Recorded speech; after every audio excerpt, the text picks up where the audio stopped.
Hello everyone, কেমন আছো তোমরা সবাই? আশা করছি সবাই খুব ভালো আছো।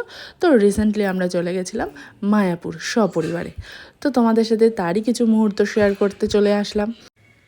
আমরা এর আগে ট্রেনেও গেছি, গাড়িতেও গেছি। তো যারা বাই রোড গেছো তারা খুব ভালো করে জানো যে বাই রোড কতটা ভিউজ সুন্দর লাগে। তো আমরা সেটাই ভীষণ ভালোভাবে উপভোগ করতে করতে এগিয়ে চলেছি। মাঝে একটা জায়গায় আমরা হল্টও দিয়েছিলাম, সেখানে কিছু ব্রেকফাস্ট সেরে নিয়ে তারপরে আবার আমরা রওনা দিই। আসলে আমরা অনেকটা সকাল সকাল বেরিয়েছিলাম, তো সেই জন্য ব্রেকফাস্টটা রাস্তায় সেরে নেই। আর সাথে আমার ছেলের দুষ্টুমি তো চলতেই আছে। সারা গাড়িতে ও ভীষণ হুড়োহুড়ি করতে করতে যাচ্ছিল। অনেকটা সকালে উঠেছে যেহেতু, সেই জন্য মাঝে একবার ও ঘুমিয়েও পড়েছিল। কিছুক্ষণ ঘুমিয়ে কিছুক্ষণ জেগে খুব হুড়োহুড়ি করতে করতে আমরা মোটামুটি কাছাকাছি চলে এসেছি।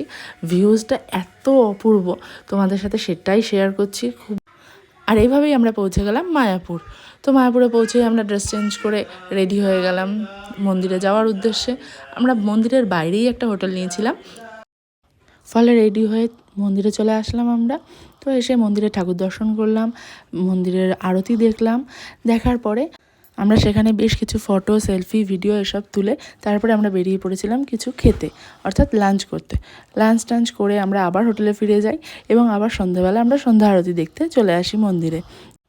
সেখানে বেশ কিছুক্ষণ সময় কাটিয়ে আমরা আবার ফিরে যাই হোটেলে। নেক্সট ডে ভ্লগ নিয়ে আবার আসছি। আজকের মতো টাটা।